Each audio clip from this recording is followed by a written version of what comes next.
শত্রুদের উপর আমেরিকার অন্যতম হাতিয়ার তাদের গোয়েন্দা স্যাটেলাইট ব্যবস্থা।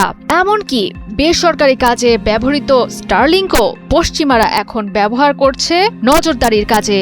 এতদিন এর কোনো জবাব ছিল না চীন, রাশিয়া কিংবা ইরানের কাছে, কিন্তু প্রতিনিয়ত এগিয়ে যাওয়া চীন পেয়ে গেছে এমন এক অস্ত্র যাতে নিমেষেই ঘায়েল হবে দূর মহাকাশে থাকা আমেরিকার গোয়েন্দা স্যাটেলাইট। চীনের বিজ্ঞানীরা তৈরি করেছেন একটি উচ্চ ক্ষমতা সম্পন্ন মাইক্রোওয়েভ অস্ত্র যা মুহূর্তেই ধ্বংস করে দিতে পারে স্টারলিংকের মতো স্যাটেলাইট নেটওয়ার্ক।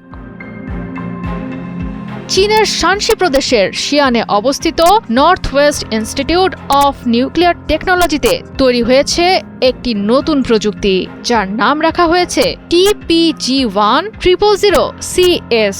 দেখতে সাধারণ হলেও এটি হতে পারে আধুনিক মহাকাশ ভিত্তিক যোগাযোগ ব্যবস্থার জন্য বড় হুমকি।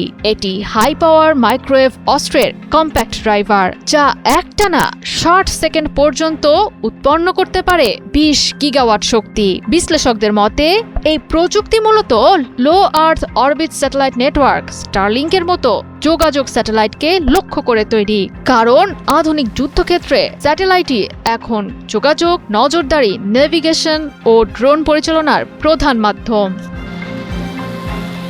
হাই পাওয়ার মাইক্রোওয়েভ অস্ত্র প্রচলিত বোমা বা ক্ষেপণাস্ত্রের মতো সরাসরি বিস্ফোরণ ঘটায় না, বরং এটি শক্তিশালী রেডিও ফ্রিকোয়েন্সি শক্তি ব্যবহার করে শত্রুপক্ষের ইলেকট্রনিক সিস্টেমে তৈরি করে প্রবল বৈদ্যুতিক চাপ। ফলে স্যাটেলাইট, রাডার, যোগাযোগ ব্যবস্থা বা কমান্ড নেটওয়ার্ক হয়ে যেতে পারে অচল। চীনের দাবি, নতুন এই সিস্টেম আগের HPM প্রযুক্তির তুলনায় অনেক বেশি উন্নত।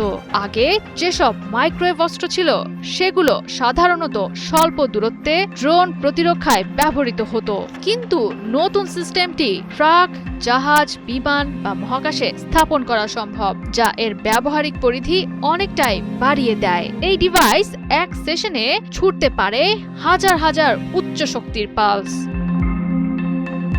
এই অস্ত্র ব্যবহার করে শুরুতেই শত্রুপক্ষের কমান্ড সেন্টার, রাডার, ক্ষেপণাস্ত্র প্রতিরক্ষা ব্যবস্থা, বিদ্যুৎ ও যোগাযোগ নেটওয়ার্ক অচল করে দেওয়া সম্ভব। এতে শত্রুপক্ষের কমান্ড অ্যান্ড কন্ট্রোল এবং নজরদারি সক্ষমতা ভেঙে পড়তে পারে, যা আধুনিক যুদ্ধে বড় কৌশলগত সুবিধা তৈরি করবে।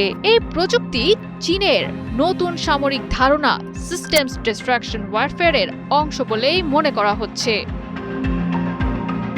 চীনের নতুন মাইক্রোওয়েভ অস্ত্র দেখিয়ে দিচ্ছে ভবিষ্যতের যুদ্ধ শুধু মিসাইল বা যুদ্ধ বিমানের মধ্যে থাকবে না সীমাবদ্ধ। যুদ্ধের প্রথম আঘাত আসতে পারে ইলেকট্রনিক নেটওয়ার্ক, স্যাটেলাইট এবং তথ্য ব্যবস্থার উপর। জয়া সরকার, ৭১।